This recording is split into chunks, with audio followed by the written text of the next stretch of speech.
Hello everyone, welcome to Naira study. अब आप सब कैसे हैं? आई होप अच्छे होंगे। मैं नायरा स्वागत करती हूं आप सबका आपके अपने YouTube channel Naira study hub पर। फ्रेंड्स, आज हम डीएलएड फोर्थ सेमेस्टर का जो आपका सब्जेक्ट साइंस हो जाता है, इसके लघु उत्तरीय प्रश्नों की सीरीज को देखेंगे, जो कि आज पार्ट लास्ट है। आप लोगों के आज लघु उत्तरीय प्रश्नों की सीरीज कंप्लीट हो जाएगी। इसके बाद आप लोगों के जो पेपर हैं वो सॉल्व कराए जाएंगे, यानी कि 2015 से 2022 तक के पेपर सॉल्व कराए जाएंगे। उसके बाद आपकी राजन सीरीज कंप्लीट कराई जाएगी। सो अगर अभी तक आप लोगों ने चैनल को सब्सक्राइब नहीं किया है तो प्लीज सब्सक्राइब कर लें और बेल आइकन को भी जरूर प्रेस कर लें, जिससे कोई भी नोटिफिकेशन हो वो आप तक पहुंच जाए। तो चलते हैं आज की सीरीज का फर्स्ट नंबर क्वेश्चन देख लेते हैं। फर्स्ट नंबर क्वेश्चन है, फ्यूज तार क्या है, इसका क्या उपयोग है? देखिए, फ्यूज तार तांबे, टिन व शीशे की मिश्र धातु का एक छोटा सा तार होता है। अब यहाँ पे क्वेश्चन बनता है कि फ्यूज तार किसका किसका मिश्रण होता है। तो फ्यूज तार तांबे का और टिन का और शीशे का मिश्रण होता है, ठीक है ना। ये इनका मिश्रण होता है, जो कि चीनी मिट्टी के होल्डर के दो धात्विक टर्मिनलों के बीच खींचा रहता है। इसका गलनांक तांबे के सापेक्ष बहुत कम होता है। इसे परिपथ में मुख्य लाइन में श्रेणी क्रम में लगा देते हैं। उसके बाद क्वेश्चन हो जाता है, विद्युत धारा के ऊष्मीय प्रभाव का उपयोग आप किन किन उपकरणों द्वारा कर सकते हैं?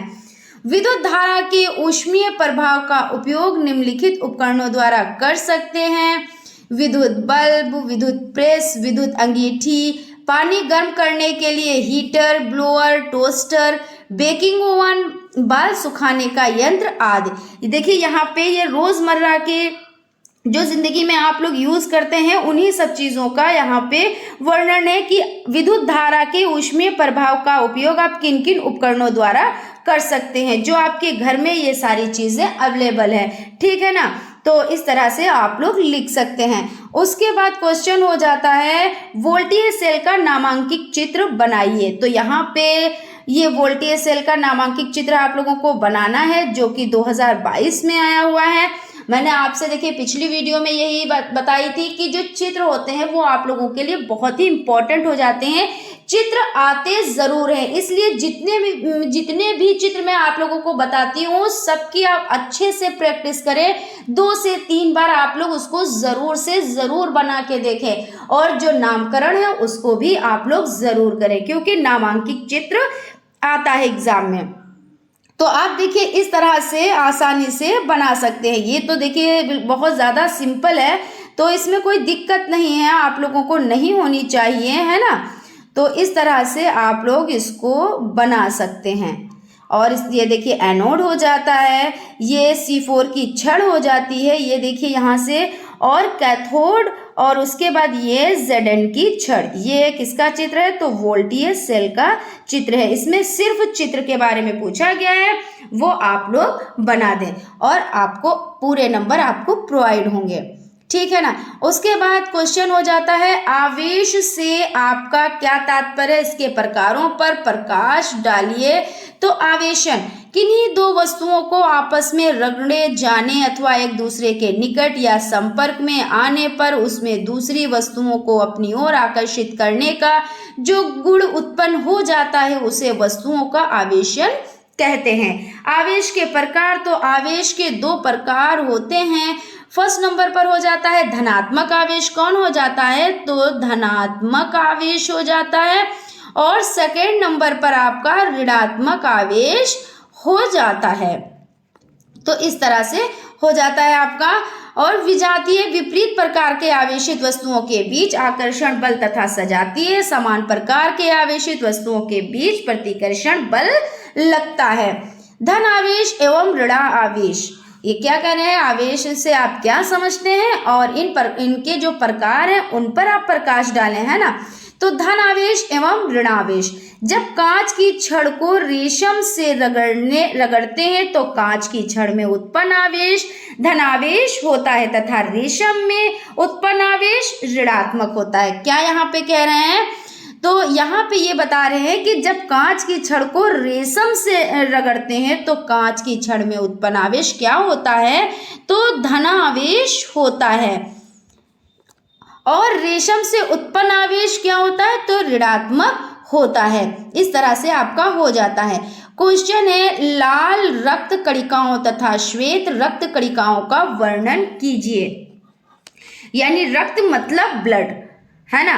तो लाल रक्त कणिकाएं, मनुष्य में लाल रक्त कणिकाएं गोल तश्तरी नुमा तथा दोनों ओर से चिपकी उभयावतल होती हैं। पुरुषों के 1 घन मिलीलीटर रक्त में इनकी संख्या 5.5 लाख तथा स्त्रियों में 4.5 से 5.0 लाख होती है। समस्त रक्त कणिकाओं का 90% कितना, तो 90% होती हैं। प्रत्येक लाल रक्त कणिका प्लाज्मा झिल्ली के आवरण से ढकी होती हैं और केंद्रक विहीन होती हैं। इसमें विभिन्न प्रकार के लवण, विकर्ण तथा विटामिन्स होते हैं। इनमें हीमोग्लोबिन नामक रंगायुक्त प्रोटीन होती हैं। लाल रक्त कणिकाओं का जीवन काल अधिकतम 127 दिन का होता है। भ्रूण में आरबीसी क्या, तो भ्रूण में आरबीसी यकृत तथा प्लीहा में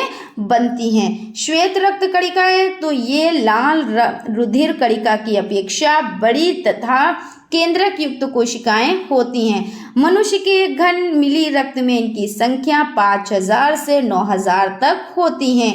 रोगजनक अवस्था में यह संख्या बढ़ जाती है। श्वेत रक्त कणिकाएं अमीबा के समान अनियमित आकार की होती हैं। इनमें हीमोग्लोबिन वर्णक नहीं होता है, इसलिए रंगहीन होती हैं। ये प्लीहा में बनती हैं। इनका जीवन काल 1 से 4 दिन तक होता है। तो इस तरह से ये आपका कंप्लीट हो जाता है। अगर बात करें यहाँ पे कि ओ जो रक्त समूह है वो क्या है, तो वो सार्वभौमिक दाता होता है। यानी जिसका ब्लड ग्रुप ओ होता है तो वो सभी को अपना ब्लड दे सकता है। और अगर AB की बात करें तो AB ग्रुप वाले जो होते हैं वो सभी से ब्लड ले सकते हैं। तो ये चीज आप लोग ध्यान रखिएगा कि जो O होता है वो सार्वभौमिक दाता होता है और AB सार्वग्राही होता है। उसके बाद क्वेश्चन की तरफ चलते हैं। रुधिर कणिकाएं कितने प्रकार की होती हैं, इनके नाम तथा किसी एक रुधिर कणिका के कार्य लिखिए। तो रक्त कणिकाएं, रक्त का लगभग 40% भाग इनसे बनता है। यह 3 प्रकार की होती है, लाल रक्त कणिकाएं, श्वेत रक्त कणिकाएं और रक्त प्लेटलेट्स। इसमें क्या कह रहे हैं कि इनके नाम तथा किसी एक रुधिर कणिका के कार्य लिखिए।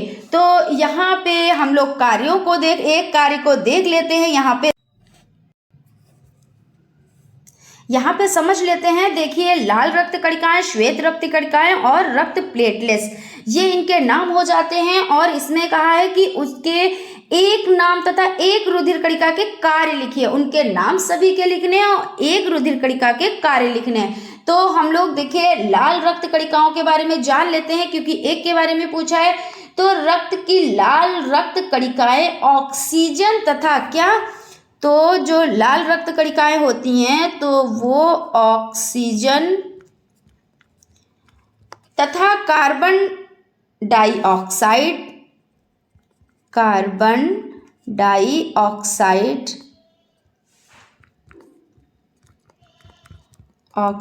से बंध बनाकर उनका परिवहन करते हैं।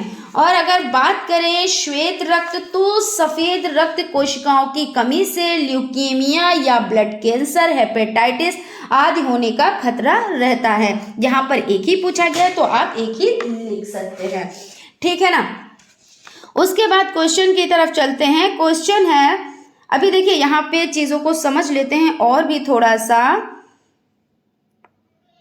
कि देखिए जो आपकी रक्त कणिकाएं हैं वो क्या होता है, रक्त मतलब ब्लड।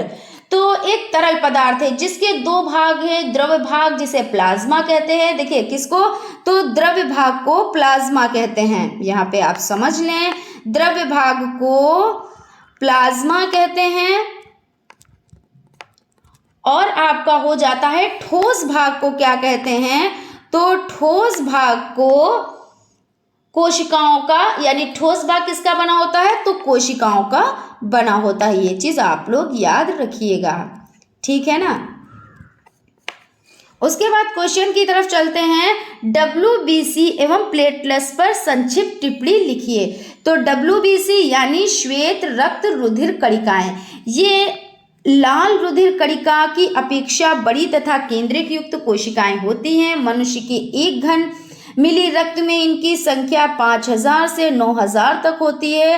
रोगजनक अवस्था में यह संख्या बढ़ जाती है। श्वेत रक्त कणिकाएं अमीबा के समान अनियमित आकार की होती हैं। इनमें हीमोग्लोबिन वर्णक नहीं होता है, इसलिए ये रंगहीन होती हैं। ये प्लीहा में बनती हैं। इनका जीवन काल 1 से 4 दिन तक का होता है। रुधिर प्लेटलेट्स या थ्रोम्बोसाइट्स, तो रुधिर प्लेटलेट्स आकार में बहुत छोटी केंद्रक विहीन द्वितलीय प्लेटनुमा होती हैं। 1 घन मिली रक्त में इनकी संख्या लगभग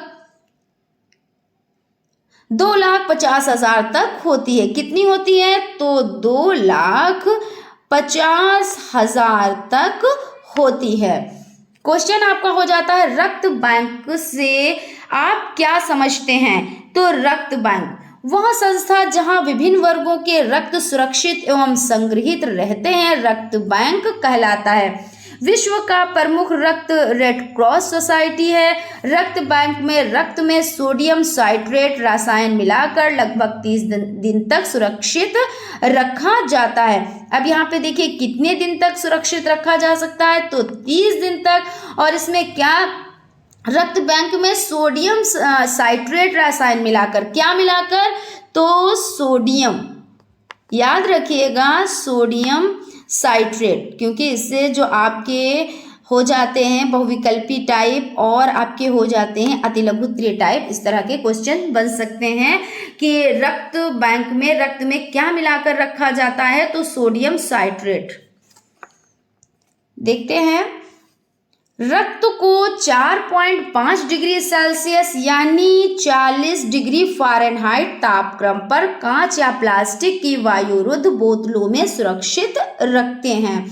तो कितने डिग्री पर, तो 4.5 डिग्री सेल्सियस, या आप बोल सकते हैं 40 डिग्री फ़ारेनहाइट। अगर इस तरह का ऑप्शन में आ जाता है तो आप इस पे टिक करेंगे, और अगर इस तरह का टिक आ जाता है यानी आ जाता है तो आप इस पर टिक करेंगे। और ऐसा भी हो सकता है दोनों साथ में आए। उसके बाद क्वेश्चन की तरफ चलते हैं। क्वेश्चन है, रक्त के कार्यों का वर्णन कीजिए। तो रक्त के निम्नलिखित कार्य होते हैं। आप लोग अच्छे से जानते हैं कि रक्त के क्या कार्य होते हैं, फिर भी हम लोग देख लेते हैं। हार्मोन्स का संवहन हो जाता है, उत्सर्जी पदार्थों का संवहन हो जाता है, पोषक पदार्थों का संवहन हो जाता है, घाव व चोट लगने पर मरम्मत करना, तापक्रम नियमन, रोगों से रक्षा, गैसों का संवहन, अम्ल क्षार का संतुलन, थक्का बनाना और जल संतुलन हो जाता है। उसके बाद आपका क्वेश्चन है, रुधिर जनित 2 बीमारियों के नाम लिखिए। तो रुधिर जनित 2 बीमारी आपकी हो जाती हैं। फर्स्ट नंबर पर हो जाता है हेपेटाइटिस। क्या हो जाता है, तो हेपेटाइटिस हो जाता है, और हेपेटाइटिस बी। और सेकेंड नंबर पर क्या हो जाता है, तो सेकेंड नंबर पर एड्स हो जाता है। प्रश्न है, रक्त आधान किसे कहते हैं। रक्त संचरण के समय कौन कौन सी सावधानियां रखनी चाहिए। तो रक्त आधान, किसी मनुष्य के शरीर में रक्त की कमी हो जाने पर अलग से रक्त चढ़ाकर रक्त की कमी को पूरा किया जाता है। इस क्रिया को रुधिर आधान कहते हैं। यानी कि क्या होता है कि जब रक्त की कमी होती है तो रक्त चढ़ाया जाता है, उसी क्रिया को रुधिर आधान कहते हैं। रक्त संचरण के समय निम्नलिखित सावधानियां रखनी चाहिए। क्या क्या सावधानियां रखनी चाहिए ये देख लेते हैं। फर्स्ट नंबर पर हो जाता है, रक्त आधान के लिए सबसे पहले रोगी का रक्त वर्ग ज्ञात किया जाता है। सेकेंड नंबर पर हो जाता है, रुधिर बैंक से प्राप्त रक्त को रोगी के शरीर में आवश्यकता अनुसार चढ़ाया जाता है। थर्ड नंबर पर हो जाता है, रोगी का रक्त देने से पूर्व यानी रोगी को रक्त देने से पहले देख लेना चाहिए कि रक्त HIV मुक्त है या नहीं। 4 नंबर पर हो जाता है इसके अतिरिक्त रक्त जीवाणु प्रोटोजोआ एवं कवकों से मुक्त होना चाहिए। 5th नंबर पर हो जाता है रक्त आधान के समय रक्त आधान की मात्रा अवश्य ज्ञात करनी चाहिए। 6 नंबर पर हो जाता है रक्त आधान का कार्य किसी सुयोग्य डॉक्टर की देखरेख में ही होना चाहिए, अन्यथा रोगों को लाभ के स्थान पर हानि भी हो सकती है, क्योंकि ये चीज़ आप लोगों को मतलब ये चीज़ डॉक्टर को देखना चाहिए, वरना क्या होता है लाभ के बजाय हानि भी हो जाती है। और एक चीज़ और ध्यान रखिएगा कि ग्रुप तो ज़रूर से ज़रूर देखा जाता है, क्योंकि आप लोगों ने पिछली वीडियोस में पढ़ा है। मैं फिर से बताती हूँ आपको कि पहले क्या होता था कि जो डॉक्टर होते थे वो मनुष्यों का जो रक्त है, जैसे किसी को कमी हुई तो उनको ब्लड चढ़ा दिया, इसमें ये नहीं देखते थे कि ग्रुप कौन सा है क्या है, बस रक्त चढ़ना चाहिए। तो कुछ लोगों की तो जान बच जाती थी, लेकिन कुछ लोग क्या होते थे उनकी मृत्यु हो जाती थी। क्यों ऐसा होता था? क्योंकि देखिए वो तो अंदाजे से चढ़ाया गया है ना, जब ब्लड अंदाजे से चढ़ाया गया तो मान लीजिए बच वो लोग जाते थे जिनका ग्रुप मैच कर जाता था, लेकिन वो लोग मर जाते थे जिनका ग्रुप अलग होता था। तो इसीलिए तो ऐसा हुआ कि जो लैंडस्टीनर थे उन्होंने क्या किया, उन्होंने इसकी खोज की, पता लगाया कि ऐसा क्यों होता है। फिर ग्रुप वाइज ब्लड देने का हो गया कि हाँ जो ब्लड दिया जाए पहले ग्रुप की जांच की जाए कि किस ग्रुप का है और उस ग्रुप का ब्लड ही उसको देना चाहिए। वो बात अलग है कि देखिए जो ओ ग्रुप का है वो सभी को दे सकता है और जो ए बी ग्रुप का है वो सभी से ब्लड ले सकता है ना। तो इस तरह से चीज़ें हो जाती हैं। और ये भी ध्यान रखना चाहिए कि रक्तदाताओं को किसी तरह की कोई भयंकर बीमारी या संक्रमित होने वाली बीमारी तो नहीं है, इन सब चीज़ों का ख्याल रखना चाहिए, ठीक है ना। रक्त का थक्का बनने की प्रक्रिया का वर्णन कीजिए। तो रक्त का जमना एक रासायनिक क्रिया है, संपूर्ण क्रिया विभिन्न चरणों में पूरी होती है। शरीर के क्षतिग्रस्त स्थान की रुधिर कोशिकाएं फट जाती हैं और रक्त बहकर वायु के संपर्क में आता है। क्षतिग्रस्त ऊतकों के रक्त की प्लेटलेट्स के विघटित होने से एक तत्व बनता है जिससे प्लाज्मा में उपस्थित फाइब्रिनोजन नामक निष्क्रिय प्रोटीन फाइब्रिन में बदल जाती है, जो रेशे की भांति होती है। अनेक फाइब्रिन के रेशे चोट क्षतिग्रस्त स्थान के ऊपर जाल के रूप में जम जाते हैं। इन रेशों में रक्त कणिकाएं आरबीसी व डब्ल्यूबीसी उलझ जाती है और क्षतिग्रस्त पर लाल थक्का जम जाता है और रक्त का बहना बंद हो जाता है। क्वेश्चन हो जाता है आपका एड्स रोग के लक्षणों को स्पष्ट कीजिए। ये क्वेश्चन आपका 2019 में आया हुआ क्वेश्चन है, इसलिए आप लोगों के लिए इम्पोर्टेंट हो जाता है, ठीक है ना। तो देख लेते हैं। और क्वेश्चन है एड्स को विस्तार पूर्वक समझाइए तथा इसके लक्षणों को समझाइए। यानी ये क्वेश्चन आ जाए या ये क्वेश्चन आ जाए, आपका आंसर एक ही होगा। आप इसको हेडिंग डालेंगे और अच्छे से लिखना स्टार्ट करेंगे, क्योंकि मैंने एक वीडियो आप लोगों के लिए डाली है जिसमें कॉपी कैसे लिखे, तो आप उसको ज़रूर से ज़रूर देखिए। आप एग्ज़ाम देने से पहले अगर अभी नहीं देखे हैं तो थोड़ा रुक के देखिएगा, मतलब देखिएगा ज़रूर। तो उसमें मैंने आप लोगों को बहुत बारीकी से चीज़ों को बताया कि किस तरह से कॉपी को लिखना चाहिए जिससे आप लोगों को अच्छे नंबर प्रोवाइड हों, ठीक है ना। तो देखिए हेडिंग आप लोग डालिएगा, उसके बाद आप लोग लिखना स्टार्ट कीजिएगा। यह शब्द एक्वायर्ड इम्यून डिफिशिएंसी सिंड्रोम, अब यहाँ पे ये चीज़ क्यों है, इसका ये फुल फॉर्म है, एड्स का फुल फॉर्म है। ये भी क्वेश्चन एग्जाम में पूछा जाता है और ज़्यादातर पूछा जाता है कि फुल फॉर्म लिखें या ये क्या है, तो आपको इसकी फुल फॉर्म लिखनी है। तो आप इसी तरह से लिखिएगा, पहले हिंदी में लिखिएगा फिर इंग्लिश में लिखिएगा। हालांकि ये कोई शर्त नहीं है, क्योंकि उन्होंने ये नहीं कहा आप इंग्लिश में लिखो हिंदी में लिखो, लेकिन आप जितने अच्छे से लिख पाएंगे उतना ही आप लोगों के लिए अच्छा रहता है ना। क्योंकि कहते नहीं first impression is the last impression, यानी जो अच्छे से वर्क करता है तो जो कॉपी चेक करते हैं टीचर वो भी समझ जाते हैं कि ये बच्चा पढ़ के आया है, इसको नॉलेज है।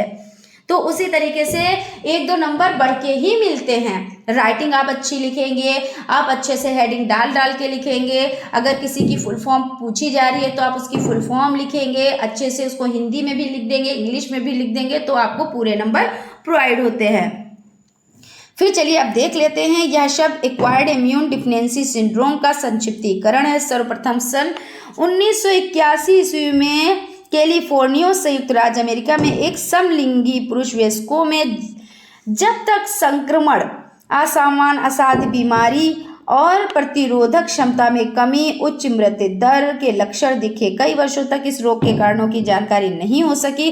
सामान्यतः एड्स की पहचान हेतु मुख्य लक्षण निम्न हैं: वजन में कमी, 1 माह से अधिक अवधि तक ज्वर, 1 माह से अधिक अवधि तक अतिसार, ये हो जाते हैं। अन्य लक्षण क्या है? त्वचा में अर्बुद यानी ट्यूमर, लिफ्ट ग्रंथियों में वृद्धि होना, लगातार खांसी रहना, समस्त शरीर में खुजली रहना, हकलाहट, बोलने में कठिनाई, असंयमित व्यवहार, पागलपन, रात्रि में पसीना आना, हर्पीज जोस्टर का बार बार होना, ये सब चीज़ें हो जाती हैं। अब देख लेते हैं एड्स कैसे फैलता है, इसके प्रबंधन को समझाएं।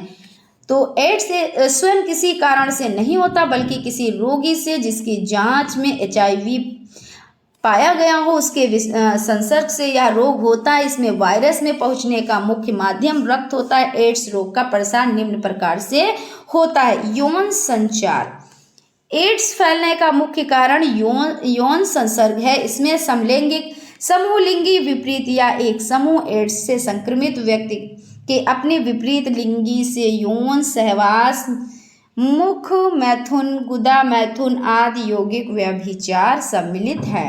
रक्त द्वारा संचार, संक्रमित इंजेक्शन, सुई अथवा उपकरणों का प्रयोग करना, रक्ताधान प्रक्रिया द्वारा एड्स का प्रसार, नशीली दवाओं के इंजेक्शन लेने वाले व्यक्ति, गोदना, गुदवाना, कान छिदवाना, एक्यूपंक्चर अथवा अन्य कोई छेदन क्रिया, यदि संबंधित उपकरण जो हैं वो क्या हैं तो वो विसंक्रमित ना हो। यानी कि जैसे जब कान छेदे जाते हैं, नाक छेदी जाती है, हाथ गुदवाए जाते हैं, तो औजार का यूज़ किया जाता है ना, तो वो औजार कैसा होना चाहिए? एकदम से नया होना चाहिए। ऐसा ना हो कि उससे वर्क हो रहा है और जिसने फिर जैसे छिदवाया तो उसका वर्क भी उसी से हो गया, तो इससे एड्स होने के आसार रहते हैं। उसके बाद देख लेते हैं थर्ड पॉइंट जो है प्रसव द्वारा संचार या गर्भस्थ संचार। HIV से ग्रस्त माता अपने गर्भस्थ शिशु से संक्रमण उत्पन्न कर सकती है।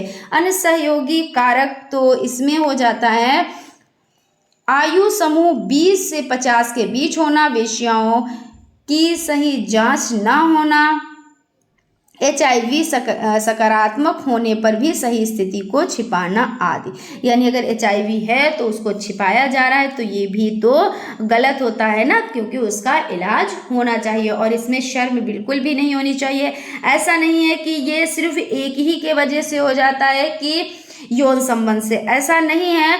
ये देखिए अभी आपने ऊपर पढ़ा है कि जैसे गोदना, गुदवाना, कान छिदवाना, इन सब चीज़ों से भी हो जाता है। जैसे आपकी तबीयत ख़राब है और आपने इंजेक्शन, तो उसमें जो सिलंस का यूज़ होता है तो उससे भी, क्योंकि पहले किसी और के लगाया गया फिर उसके बाद आपके, तो इस तरह से भी हो जाता है। तो इसमें शर्म की कोई बात नहीं होती है कि नहीं एक ही वजह से होता है। अगर मैं जांच कराऊंगा तो उसमें जो है क्या होगा कि अगर ऐसा निकल आता है, HIV निकल आता है, तो लोग ऐसा कहेंगे, मगर ऐसा कुछ भी नहीं है, किसी भी वजह से हो सकता है। इसलिए अगर ऐसे सिम्टम्स हों तो ज़रूर से ज़रूर जांच करानी चाहिए।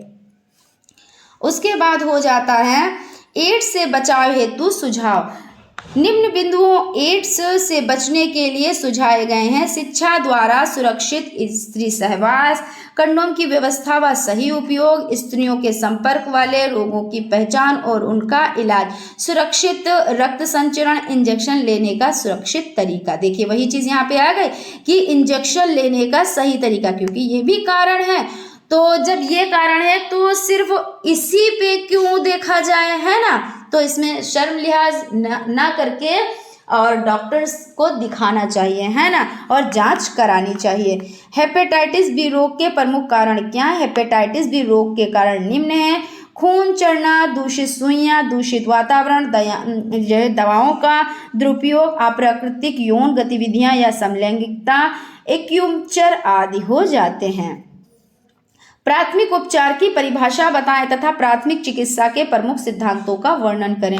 तो प्राथमिक उपचार किसे कहते हैं, पहले इसको समझ लेते हैं, उसके बाद जो आपके नोट्स हैं इस पे चलते हैं। तो प्राथमिक उपचार का मतलब ये होता है जैसे एकाएक चोट लग गई, अचानक से चोट लग गई, तो डॉक्टर से यानी डॉक्टर के पास जाने से पहले या डॉक्टर को बुलाने से पहले कोई इलाज किया जाता है। मान लीजिए चोट लगी और आपके ब्लड निकल रहा है, तो क्या होता है, यही होता है कि रुई से उसे रोका जाता है, डेटॉल का यूज़ किया जाता है इस तरह से कि ब्लड ज़्यादा ना निकले। अगर ज़्यादा निकल जाएगा तो नुकसानदायक ये चीज़ें हो जाती हैं। तो जब पहली प्रक्रिया की जाती है, जो घर पर ही पहली प्रक्रिया की जाती है, उसको प्राथमिक उपचार कहते हैं, है ना।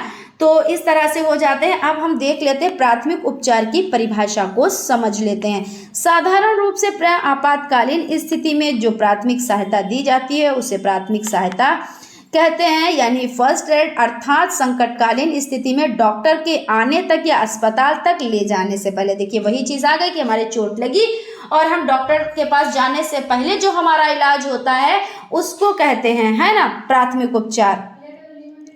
पहले तुरंत दी जाने वाली सहायता उपचार प्राथमिक सहायता कहलाती है। इसमें देख लेते हैं प्राथमिक उपचार के सिद्धांत। तो प्राथमिक उपचार के सामान्य सिद्धांत निम्न प्रकार है। सबसे पहले पीड़ित की श्वास वापस आने का प्रयत्न करना चाहिए। फिर उसके बाद होता है, इसके बाद जहाँ जहाँ रक्तस्राव हो रहा हो उसे रोकने का प्रयत्न करना चाहिए। थर्ड नंबर पर हो जाता है, इसके बाद सदमा तथा बेहोशी का उपचार करना चाहिए।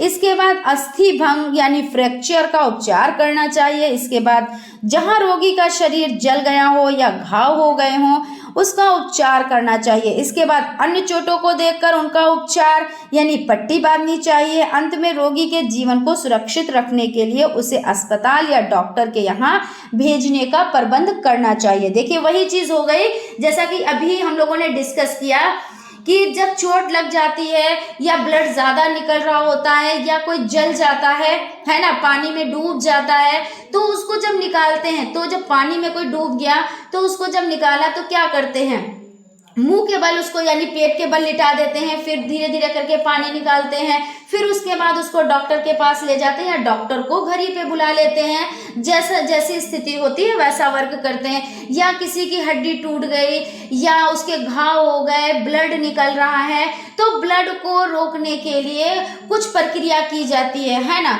और ऐसा भी होता है नॉर्मल, जैसे अगर सिर में दर्द है या फीवर है ऐसा, तो क्या करते हैं कि जो कुछ फर्स्ट एड बॉक्स में ऐसी दवाएं, ऐसी चीज़ें रखी जाती हैं कि जो अगर आप अचानक से रात्र में मान लीजिए फीवर आ गया या सिर में दर्द होने लगी तो टैबलेट का यूज़ करते हैं, है ना।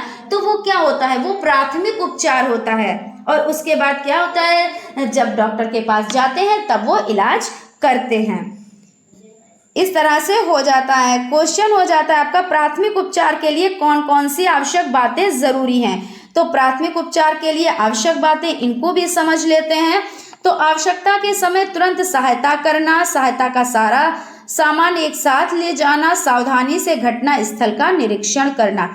यानी देखिए कि जब प्राथमिक उपचार कर रहे होंगे तो कुछ सामान की भी तो ज़रूरत पड़ती है। जैसे मान लीजिए ब्लड निकल रहा है तो रुई की ज़रूरत पड़ती है ना, डेटॉल की ज़रूरत पड़ती है, वहाँ पे पट्टी बांधने की ज़रूरत पड़ती है। तो ये सब चीज़ें, थोड़ा बहुत सामान फर्स्ट एड बॉक्स में होना चाहिए। और ये तो घर में सभी के अवेलेबल होना चाहिए, क्योंकि ये तो किसी ने नहीं देखा है कि कब हमारे चोट लग सकती है, कब क्या हो सकता है। दुर्घटनाएं अचानक ही होती हैं, इसीलिए इनका नाम दुर्घटनाएं है ना, क्योंकि दुर्घटना कोई जान नहीं पाता है कि अभी आप चलो और थोड़ी दूर चलने के बाद ठोकर लग जाती, चोट लग जाती है, ब्लड निकलने लगता है, लेकिन किसी ने सोचा नहीं होता है कि हमारे चोट लग जाएगी।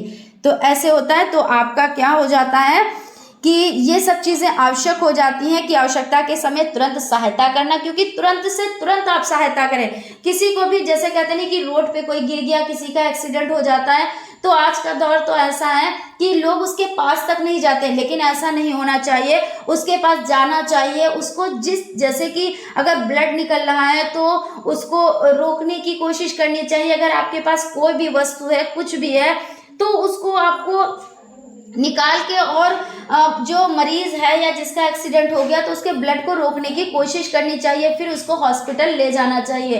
तो मदद भी ज़रूरी होती है और मदद भी करनी चाहिए और सभी को करनी चाहिए, ठीक है ना।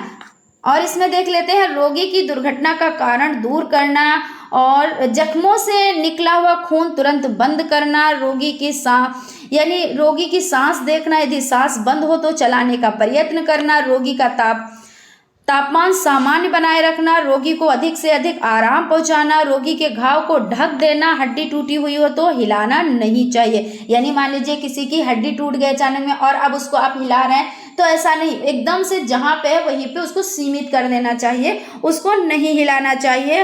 रोगी को आवश्यकता अनुसार कपड़े पहनाना, रोगी को अस्पताल या सुरक्षित जगह पर ले जाने का प्रबंध करना, यदि रोगी दूध पी सके तो अधिक चीनी वाला गर्म दूध पिला देना चाहिए। उपचारक को पूर्ण शारीरिक विज्ञान की जानकारी हो परंतु उसे आपको डॉक्टर नहीं समझना चाहिए। यानी देखिए जो क्या कर रहा है, प्राथमिक उपचार कर रहा है तो अच्छी बात है और बहुत ही अच्छी बात है, क्योंकि अगर आप प्राथमिक उपचार से उसको नहीं देखेंगे यानी कि उसकी मदद नहीं करेंगे तो क्या होता है, अगर ब्लड निकलना है तो ब्लड सारा निकल जाएगा शरीर से, तो ऐसे तो मौत भी हो सकती है ना। हड्डी टूटी है तो उसको डॉक्टर के पास ले गए ऐसे हिलाते डुलाते तो उसमें फिर दिक्कत हो जाती है। लेकिन प्राथमिक उपचार उसी से कराना चाहिए जिसको पूरी मालूमात हो। लेकिन एक चीज का ध्यान रखना चाहिए कि उसको डॉक्टर ही ना समझ लें कि डॉक्टर समझ के कि अब डॉक्टर की जरूरत नहीं है, अब तो जो होना था हो गया, इलाज भी हो गया। मगर ऐसा नहीं है, इलाज तो हो गया क्योंकि वो प्राथमिक उपचार था, अब आपको डॉक्टर को भी दिखाना चाहिए, है ना। तो यहाँ पे ये चीज हो जाती है। उसके बाद क्वेश्चन है प्राथमिक उपचार में कौन कौन से गुण होने चाहिए, तो देख लेते हैं गुण क्या क्या होने चाहिए। तो प्राथमिक उपचार में निम्न गुण होने चाहिए: क्रिया में तत्परता, तत्कालीन निदान, साधन संपन्न, मधुर स्वभाव, सहनशीलता, कुशलता। इसमें देखिए क्रिया में तत्परता, अगर कोई काम कर रहा है तो उसमें क्या, उसको हर वक्त तैयार रहना चाहिए। तत्परता का मतलब क्या होता है कि वो हर वक्त तैयार है। अगर प्राथमिक उपचार की उसको किसी को नीड है तो वो तैयार है, ये नहीं कि अब रात है तो मैं नहीं करूंगा या करूंगी, या ये सुबह है अभी तो सुबह सुबह अभी करूं, ऐसा कुछ नहीं, हर वक्त तैयार रहना चाहिए। और यही स्थिति डॉक्टर की भी होनी चाहिए, क्योंकि डॉक्टर को भी 24 घंटे सेवा देनी चाहिए। लेकिन कभी कभी ऐसा हो जाता है कि डॉक्टर आराम कर रहे हैं, डॉक्टर ये कर रहे हैं, डॉक्टर, लेकिन ऐसा कुछ भी नहीं है, क्योंकि मरीज है उसको इलाज की जरूरत है। और तत्कालीन निदान, तो तत्कालीन निदान भी करना चाहिए, क्योंकि तुरंत से उसको अगर ब्लड निकलना तो पट्टी बांधनी चाहिए, अगर हड्डी टूटी हुई तो उसमें खपाचों का यूज करके उसको तब तक वहां पे रोके जब तक डॉक्टर के पास नहीं ले जा रहे हैं। साधन संपन्न, उसके पास सारे साधन होने चाहिए, जैसे बहुत ज्यादा तो नहीं कि जितना हॉस्पिटल में होता है, लेकिन इतने जरूर होने चाहिए जिनकी आवश्यकता होती है, जैसे डेटॉल हो गया, पट्टियां हो गई, रुई हो गई यानी वही कॉटन, स्प्रिट हो गई, ये सब चीजें होनी चाहिए। कैंची भी होनी चाहिए क्योंकि पट्टी को काटने के लिए, तो ये सब चीजें होनी चाहिए। मधुर स्वभाव, देखिए सबसे पहले तो ये समझ लेते हैं मधुर स्वभाव का ये होता है कि जब तक आपका मीठा स्वभाव नहीं होगा तो आधा मरीज तो आपके स्वभाव से ही ठीक हो जाता है। जैसे कहते हैं नहीं, डॉक्टर के पास जाओ तो कितने प्यार से बातें करते हैं, ऐसे लगता है कि ये हमें बहुत पहले से जानते हैं और हमारी बहुत पुरानी जान पहचान है, लेकिन उनका स्वभाव ही ऐसा होना चाहिए। सभी डॉक्टर्स का ऐसा ही स्वभाव होना चाहिए, जो मरीज देखे तो वो पहले से ही आधा ठीक हो जाए और आधा फिर दवा से ठीक हो जाए। कहते नहीं है कि वो वहां गए, उन्होंने भाई बहुत अच्छे से बात की और वो डॉक्टर साहब बहुत अच्छे हैं, है ना। लेकिन जो ये आपका प्रोफेशन है तो इसमें आपको ये चीज रखनी चाहिए। वैसे भी मधुर स्वभाव रखना चाहिए, लेकिन डॉक्टर्स को और प्राथमिक उपचार करने वालों को तो ये स्वभाव रखना ही चाहिए। सहनशीलता, यानी कि उनमें जो सहने की शक्ति होती है वो भी होनी चाहिए, क्योंकि जब मरीज होता है तो वो हल्ला गुल्ला भी करता है, शोर शराबा भी करता है। तो ऐसा नहीं है कि आपका नेचर ऐसा हो कि आप बड़बड़ाने लगे, चिड़चिड़ाने लगे, तो ऐसा भी नहीं होना चाहिए। और कुशलता, तो उनमें कुशलता भी होनी चाहिए, क्योंकि भाई कुशल होंगे तभी तो वर्क कर पाएंगे। तो इस तरह से ये आपका हो जाता है। उसके बाद क्वेश्चन है आपका, प्राथमिक उपचार से आपका क्या अभिप्राय है? प्राथमिक उपचार बॉक्स में कौन कौन से आवश्यक उपकरण एवं औषधियां रखें? तो यहाँ पे ये बात करेंगे कि जो प्राथमिक उपचार किया जाता है उसमें कौन कौन सी औषधियों को रखना जरूरी होता है। और ये देखिए आपका 2021 में आया हुआ था। अब देख लेते हैं प्राथमिक उपचार बॉक्स में कौन कौन से आवश्यक उपकरण एवं औषधियां रखनी चाहिए। प्राथमिक उपचार बॉक्स में निम्न उपकरण एवं औषधियां रखनी चाहिए: तिकोनी पट्टी, चौड़ी पट्टी, स्वच्छ रुई, सेफ्टी पिन, ब्रश एवं फीता, कैंची, सुइयां, भिन्न भिन्न माप के पैड, चिमनी, सुहागे की मरहम पट्टी, लकड़ी की पच्चरें या पट्टियाँ, टिंचर, जैतून का तेल, चम्मच का यानी चम्मच तथा नमक, नाप का ग्लास, सोडियम कार्बोनेट हो जाता है, कार्बोलिक अम्ल हो जाता है और मेडिकेटेड डिटॉल प्लास्टर, ये सब चीज़ें हो जाती हैं। ठीक है ना। क्वेश्चन की तरफ चलते हैं। अभी कई क्वेश्चंस हैं आपके, ये थोड़ी सी लॉन्ग वीडियो हो जाएगी क्योंकि देखिए इसलिए क्योंकि ये लास्ट आज की जो सीरीज़ का है लघु उत्तरीय प्रश्न, तो हमने सोचा कि इसमें एक ही वीडियोज़ में कंप्लीट कर दें। ठीक है ना। तो इसमें क्वेश्चन है, किसी व्यक्ति के डूबने पर उसे बचाने के पश्चात किस किस प्रकार का प्राथमिक उपचार किया जाना चाहिए। तो डूबने से बचाए गए व्यक्ति के लिए निम्न प्रकार का प्राथमिक उपचार किया जाना चाहिए। सबसे पहला हो जाता है, सबसे पहले मरीज को पानी से बाहर निकाला जाए। मरीज को आराम से लिटाकर मुंह में से श्वास देनी चाहिए। क्या करना चाहिए, जब पानी में कोई डूब जाए तो सबसे पहले उसको निकालकर उसको पेट के बल, मुंह के बल ऐसे लिटा देना चाहिए। फिर उसको धीरे धीरे से पीठ पे दबाना चाहिए जिससे पानी उसका निकल जाए। मरीज को प्राथमिक उपचार देना चाहिए, उसके लिए पहले मुंह को साफ करना चाहिए, फिर मुंह से कृत्रिम श्वास देनी चाहिए। कृत्रिम श्वास देने के लिए पहले मरीज को लिटाना चाहिए, फिर सिर का हिस्सा शरीर से नीचे रखकर एक हाथ का सहारा देकर मरीज के मुंह पर रखकर कृत्रिम श्वास देनी चाहिए। इसके बाद मरीज को लिटाकर सिर एक तरफ करके तथा बाहें शरीर के दोनों तरफ फैलानी चाहिए तथा इसी पोजीशन में मरीज को लिटाना चाहिए, यानी पेट के बल ही उसको लिटाना चाहिए, जिससे उसका और भी, जैसे आपने उसको दबाया, उसकी पीठ को ऐसे करके दबा दिया तो पानी तो सारा निकल जाता है, लेकिन ये नहीं है कि फिर से उसको तुरंत सीधा कर दे।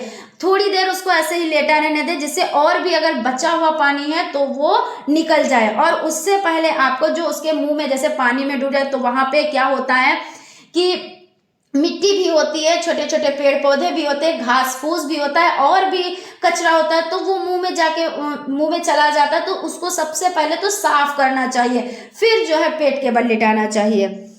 क्वेश्चन देख लेते हैं, अस्थि भंग क्या है। अस्थि भंग के विभिन्न प्रकारों का वर्णन कीजिए।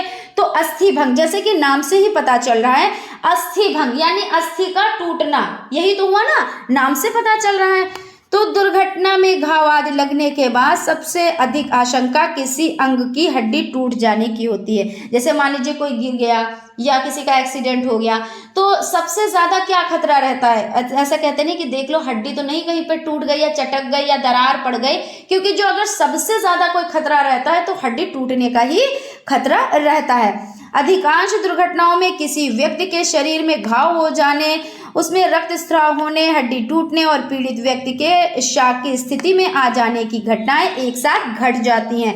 जब हड्डी के किसी भाग पर बहुत तेज सीधा धक्का लगता है या चोट लगती है तो वह टूट जाती है। कठोर सतह पर जोर से गिरने, पत्थर या गोली जैसी कोई वस्तु के जोर से लगने अथवा भारी बोझ के नीचे दब जाने से अक्सर ही हड्डी टूट जाती है। कहने का मतलब यहाँ पे क्या कह रहे हैं कि जैसे कोई गिर गया या क्या हुआ, पत्थर या गोली जैसी कोई वस्तु से जोर से लगने पर, जैसे हम ही लोग चल रहे होते हैं कभी कभी ठोकर नहीं लग जाती है तो ऐसे ही ठोकर लग जाती है या गिर जाते हैं तो ऐसे तो हड्डी टूटने का ज्यादा खतरा रहता है। अब इसमें जो है कितने प्रकार है, प्रकारों को देख लेते हैं, आप लोगों के लिए इंपॉर्टेंट है। देखिए 2020 में आया हुआ ये क्वेश्चन है।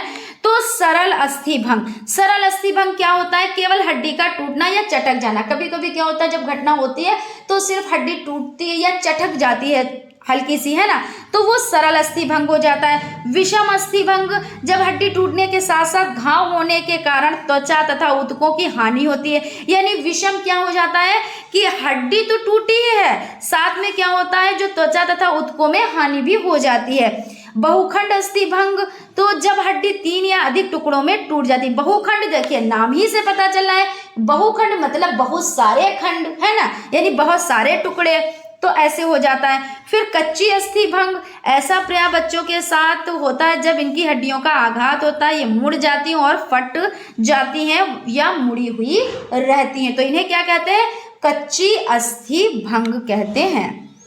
जटिल अस्थि भंग, कभी कभी हड्डी टूटने के साथ साथ किसी आंतरिक अंग या एक स्नायु या किसी महत्वपूर्ण रक्त धमनी को भी चोट लगती है, स्थिति काफी गंभीर होती है। जो जटिल अस्थिभंग, देखिए नाम से ही पता चला है जटिल, तो इसमें क्या होता है, इसमें जो स्थिति होती है वो काफी गंभीर होती है, ठीक है ना।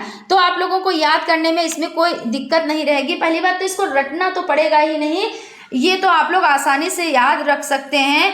नाम ही से सारी हेडिंग से पता चल रहा है कि ये सरल अस्थिभंग यानी हल्की सी दरार पड़ गई या चटक गई। विषम अस्थि की मतलब उसके साथ में क्या हुआ, हड्डी भी टूटी और ऊतकों में हानि भी हुई। बहुखंड अस्थिभंग यानी बहुत सारी टुकड़े हो गए, कहीं होता नहीं कई जगह से, जैसे बात नहीं करते कि कई जगह से हड्डी टूट गई तो वो बहुखंड अस्थि हो गई। और कच्ची अस्थिभंग यही हो जाती है कि मुड़ जाती है या फट जाती है। और जटिल अस्थि यानी जटिल मतलब क्या होता है, बहुत ही भयंकर स्थिति। तो सारी चीजें आपको नाम ही से पता चल रही होंगी, तो आप लोग हेडिंग अच्छे से देखिएगा और अंदर का आप लोग बहुत अच्छे से लिख पाएंगे। उसके बाद क्वेश्चन हो जाता है आवेश के सुचालक व कुचालक से आप क्या समझते हैं, उदाहरण देकर सचित्र स्पष्ट कीजिए। अब यहाँ पे क्या कह रहे हैं, सचित्र स्पष्ट करना है, चित्र भी आपको बनाना है। ये आपका 2021 में आया हुआ क्वेश्चन है। उसके बाद विद्युत के दो सुचालक और कुचालक पदार्थों के नाम लिखिए, ये 2018 में आया हुआ है। उसके बाद ऊष्मा के सुचालक तथा कुचालक पदार्थों में अंतर उदाहरण देकर समझाइए, आपका 2016 में आया हुआ क्वेश्चन है। यानी कि ये आप लोगों के लिए वेरी वेरी वेरी इंपॉर्टेंट हो जाता है ना। तो चलते हैं, देखते हैं चालक, वे पदार्थ जिनमें आवेश एक स्थान से दूसरे स्थान को सुगमता से प्रवाहित हो जाता है विद्युत के चालक अथवा सुचालक कहलाते हैं। सभी धातुएं पीतल, तांबा, चांदी आदि कार्बनिक पदार्थ जो कार्बन है, पारा अम्लीय लवणों के जलीय विलयन, मनुष्य का शरीर तथा पृथ्वी आदि विद्युत के सुचालक है। कुचालक की बात की जाए तो वे पदार्थ जिनमें आवेश का प्रवाह नहीं हो सकता विद्युत के कुचालक अथवा विद्युत रोधी कहलाते। कांच, और देखिए यहाँ पे आबनूस, रेशम, गंधक, मोम, सूखी लकड़ी, चीनी, मिट्टी, लाख, रबड़ आदि विद्युत के कुचालक हो जाते हैं। देखिए जब आप कोई तार को इन सब चीजों से पकड़ेंगे, जैसे कोई सूखी लकड़ी है, जैसे कहते नहीं कि तार में कोई चिपट गया है कुछ, तो उसको क्या करते हैं, सूखी लकड़ी से तो उसको हटाते हैं ना। और जैसे आप प्लास होता है, प्लास एक औजार होता है, तो उसमें प्लास्टिक चढ़ी होती है। तो जब प्लास्टिक चढ़ी होती है, होता तो वो लोहे का है, लेकिन जब प्लास्टिक चढ़ी होती है तो यानी कि अब उसमें कोई खतरा नहीं रह गया, आप चलती हुई लाइन में तार जोड़ सकते हैं। ऐसे ही तो होता है, ऐसे ही तो लोग जो वर्क करते हैं वो ऐसे ही करते हैं, क्योंकि प्लास्टिक क्या होती है, वो कुचालक होती है ना। तो इस तरह से हो जाता है। कुछ पदार्थ ऐसे भी हैं जो सामान्य अवस्था में कुचालक है, परंतु उनमें कुछ अपद्रव्य मिला देने पर सुचालक बन जाते हैं, अर्धचालक कहलाते हैं। यानी पहले वो क्या होते हैं, पहले वो कुचालक होते हैं और बाद में वो सुचालक बन जाते हैं, यानी आधे आधे का मामला हो जाता है, तो वो अर्धचालक हो जाते हैं। आप लोग ऐसे याद रखा कीजिए, ठीक है ना। और जैसे सिलिकॉन, जर्मेनियम आदि, इनका उपयोग ट्रांजिस्टर आदि में किया जाता है। यहाँ पे चित्र, क्योंकि चित्र से आपसे पूछा गया है, जो क्वेश्चन है उसमें कहा है कि चित्र सहित वर्णन कीजिए। तो देखिए वेरी इजी, बहुत ही ज़्यादा आसान है चित्र बनाना। देखिए यहाँ पे ये लाइन हो गई, इस तरह ये सेल हो गई, टॉर्च बल्ब होल्डर ये हो गया, और ये बल्ब हो गया, और ए बी ये देखिए यहाँ पे हो जाता है। यहाँ पे देखिए इस तरह से आप लोग बहुत आसानी से इसको बना सकते हैं।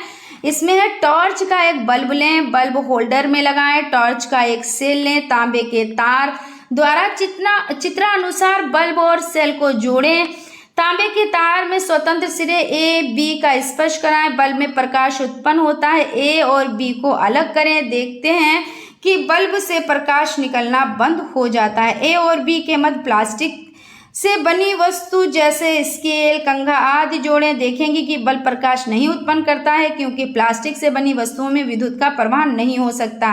ए बी के मध्य एक धातु की कील जोड़ें, वहां बल्ब प्रकाशित हो जाता है। इससे ज्ञात होता है कि धातु की वस्तुओं में विद्युत प्रवाह होता है। अब देख लेते हैं पिग आयरन किसे कहते हैं। पिग आयरन से क्या अभिप्राय है, इसका उपयोग कहाँ करते हैं। ये 2019 में भी आया हुआ क्वेश्चन है।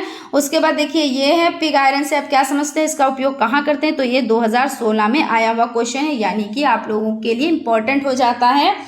वालिया भट्टी से प्राप्त लोहा पिग आयरन कच्चा लोहा या ढलवा लोहा कहलाता है। क्या कहलाता है, तो देखिए वालिया भट्टी से प्राप्त लोहा पिग आयरन कहलाता है। आप लोग याद रखिएगा, पिग आयरन कहलाता है।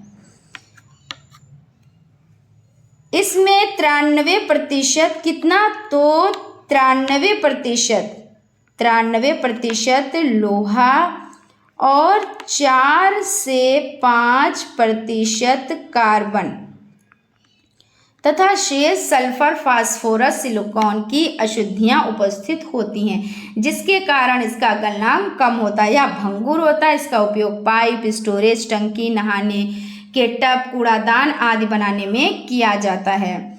क्वेश्चन आपका है, एक प्रयोग द्वारा सिद्ध कीजिए कि चुंबक के सिरे पर आकर्षण बल सबसे अधिक होता है। तो चुंबक के सिरे पर आकर्षण बल सबसे अधिक होता है। सर्वप्रथम कागज पर लोहे का बुरादा लेकर फैला दें, उसके बाद एक छड़ चुंबक के लोहे के बुरादे पर लें, जाकर चारों ओर घुमाएं। हम देखते हैं कि चुंबक के दोनों सिरों पर लोहे का बुरादा सबसे अधिक मात्रा में चिपकता है।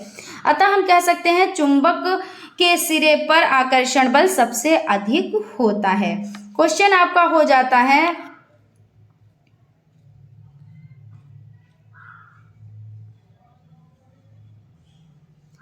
योग्यतम की उत्तरजीविता का मत किस वैज्ञानिक ने दिया। तो चार्ल्स डार्विन 1809 से 1882 अंग्रेज जीव वैज्ञानिक ने दिया। योग्यतम की उत्तरजीविता, वही जीव जीवित रहता है जो जीवन संघर्ष में वातावरण के अनुकूल होता है, आवश्यकता अनुसार परिवर्तन करके स्वयं को और अधिक अनुकूल बना लेता है। अनुकूलन से यह सशक्त हो जाता है, संघर्ष में निर्बल जीव नष्ट हो जाते हैं, अर्थात योग्यतम की जीविता रहता है। इस प्रकार प्रत्येक जाति के जीवों की संख्या लगभग स्थिर रहती है। यानी क्या कह रहे हैं कि जो जीवन में संघर्ष करना सीख जाता है, जो जीवन में संघर्ष करता है वही जीवित रहता है, वही अनुकूल जो वातावरण होता है उसके अनुकूल ढलता है, वही क्या करता है, वो आगे बढ़ता है और जीवित रहता है। और जो नहीं कर पाते हैं, जो हार मान जाते हैं, वो क्या होते हैं, तो वो मृत्यु को प्राप्त हो जाते हैं।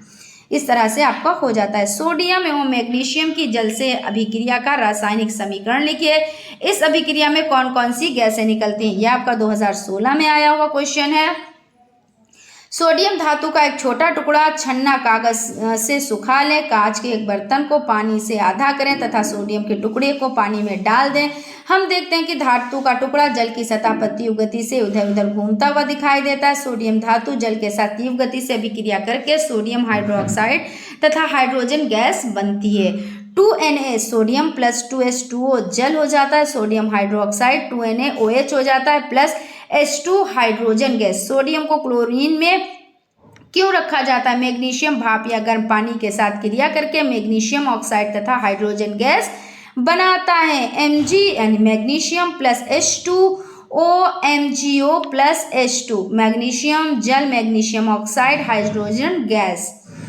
ओम के नियम को परिभाषित कीजिए तथा प्रतिरोध व विद्युत के संबंध लिखिए। ओम का नियम के अनुसार यदि ताप आदि भौतिक अवस्थाएं नियत रखी जाएं तो किसी प्रतिरोध के सिरे के बीच उत्पन्न विभवांतर उससे प्रवाहित धारा के समानुपाती होता है, अर्थात V।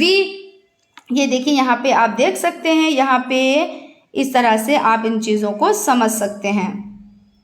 यानी प्रतिरोध R के साथ विभवांतर स्रोत V, स्रोत लगने पर उसमें विद्युत धारा फर्स्ट प्रवाहित होती है। तीनों राशियां ओम के नियम का पालन करती हैं, अर्थात V बराबर IR हो जाता है। प्रतिरोध R के साथ विभवांतर स्रोत V का प्रतिरोध लगने पर उसमें विद्युत धारा I प्रवाहित होती है। तीनों राशियां ओम के नियम का पालन करती हैं, अर्थात V बराबर IR। आप इस तरह से इसको बना सकते हैं, क्योंकि मैंने पहले भी आप लोगों को बताया कि जहाँ पे चित्र की ज़रूरत हो आप लोग उसको ज़रूर से ज़रूर बनाएं। धारावाही परिनालिका से क्या अभिप्राय है, सचित्र वर्णन करो। यदि किसी कुचालक पदार्थ जैसे लकड़ी, गत्ता, मोटा कागज या प्लास्टिक की दो बेलनाकार नालिका के ऊपर तांबे के विद्युत रोधित तारों की नलिका के लंबाई पर लपेटा जाए तो इस पर बंधन की परिनालिका कहते हैं। इसके तार के सिरे की शुष्क सेल बी कुंजी के तथा धारा नियंत्रण आर से जोड़ देते हैं। यदि इस प्रकार लटकाया जाता है या क्षैतिज तल में घूमने के लिए स्वतंत्र हो विद्युत, यदि परिनालिका से सेल से विद्युत धारा प्रवाहित करते हैं तो वह उत्तर दक्षिण दिशा में ठहर जाती है, क्योंकि धारा प्रवाहित करने पर परिनालिका एक छड़ चुंबक के समान व्यवहार करती है। अब यहाँ पे इसको देख लें, चित्र को देख लें, बहुत ही आसान तरीके से इसको आप बना सकते हैं। इस तरह से देखिए, है ना, ये आपका हो जाता है। यहाँ पे ये परिनालिका हो जाती है, ये आधार, ये डोरा हो जाता है, एस बी के आर, ये इस तरह से हो जाता है और फिर आप इस तरह से इसको कर दें। आई होप आप लोगों को चीज़ें समझ में आ रही होंगी। यहाँ पे करने लगती हैं। जिसका एक तार उत्तरी ध्रुव तथा दूसरा दक्षिणी ध्रुव की तरफ व्यवहार करता है, यदि परिनालिका में विद्युत धारा की दिशा बदल दें तो उसके सिरे की ध्रुवता भी बदल जाती है। अब क्वेश्चन देख लेते हैं। एनीमिया तथा ल्यूकीमिया रोग किस कारण होता है, इसके बचाव व उपचार क्या है। एनीमिया शरीर में खून की कमी, रक्ताल्पता का साधारण मतलब खून की कमी है। यह लाल रक्त कोशिका में पाए जाने वाला एक कण यानी हीमोग्लोबिन की संख्या में कमी से होता है। हीमोग्लोबिन पूरे शरीर में ऑक्सीजन को प्रवाहित करता है। इसकी कमी होने पूरे शरीर में ऑक्सीजन की आपूर्ति में कमी आती है, जिसके कारण व्यक्ति में थकान और कमजोरी महसूस करता है। बचाव व उपचार। चिकित्सक की सलाह के अनुसार भोजन पर विशेष ध्यान देना, आयरन सप्लीमेंट लेना, प्रतिदिन 6 से 8 गिलास तरल पदार्थ लेना, हरी पत्तेदार सब्जियां लेना। ल्यूकीमिया रक्त बनाने वाले ऊतकों का कैंसर संक्रमण से लड़ने की शरीर की क्षमता में रुकावट पैदा करता है। ल्यूकीमिया है रक्त या अस्थि-मज्जा का कर्कट रोग। इसकी विशेषता रक्त कोशिकाओं सामान्य रूप से श्वेत रक्त कोशिकाओं का असामान्य बहुजन। उपचार है, इसका उपचार औषधीय चिकित्सा के द्वारा किया जाता है। कुछ उपचार विकिरण चिकित्सा के द्वारा भी मरीजों की जीवन शैली में सुधार करते हुए अस्थि मज्जा के जमाव में कमी लाने का उपचार के बाद उचित देखभाल। क्वेश्चन हो जाता है, लोहे के अयस्क में पिग आयरन प्राप्त करने की प्रक्रिया का संक्षिप्त वर्णन करें। अयस्क को वायु की उपस्थिति में उसके गलनांक से कम ताप तक गर्म करके ऑक्सीजन में परिवर्तित करने की प्रक्रिया को भर्जन कहते हैं। भर्जन या निस्तापन के पश्चात परगलन की क्रिया एक विशेष प्रकार की भट्टी में की जाती है, जैसे भर्जित हेमेटाइट अयस्क को कार्बन और चूना पत्थर के साथ मिलाकर वालिया भट्टी में परगलन करने पर विभिन्न क्रियाओं के पश्चात कच्चा लोहा पिग आयरन प्राप्त होता है। वालिया भट्टी से प्राप्त लोहा पिग आयरन कहलाता है। चुंबकीय बल रेखा। देखिए आज की सीरीज का लास्ट क्वेश्चन है ये। अब आप लोगों के लघु उत्तरीय टाइप क्वेश्चन कंप्लीट हो जाते हैं। अब आप लोगों के जो 2015 से 2022 तक के पेपर हैं वो सॉल्व कराए जाएंगे और उसके बाद आप लोगों की जो राजन सीरीज हो जाती है उसको कंप्लीट कराया जाएगा। चुंबकीय बल रेखा किसे कहते हैं? किसी क्षण चुंबक के चारों ओर चुंबकीय बल रेखाओं को दर्शाएं। यदि एक चुंबक के पास कोई चुंबक सुई कंपास सुई लाई जाए तो चुंबकीय सुई एक निश्चित दिशा भी ठहरती है। अब यदि चुंबकीय सुई की स्थिति बदल दी जाए तो इसके ठहरने की दिशा भी बदल जाती है। इसी प्रकार सुई एक वक्र पथ में विचलित होती रहती है। इससे यह सिद्ध होता है कि चुंबकीय क्षेत्र की रेखा वक्र के रूप में होती है। इन्हीं वक्र रेखाओं को चुंबकीय क्षेत्र रेखाएं या बल रेखाएं कहते हैं। किसी भी चुंबक के चारों ओर का वह क्षेत्र जिसमें चुंबकीय प्रभाव का अनुभव किया जा सकता है, उसी क्षेत्र को उस चुंबक का क्षेत्र कहते हैं।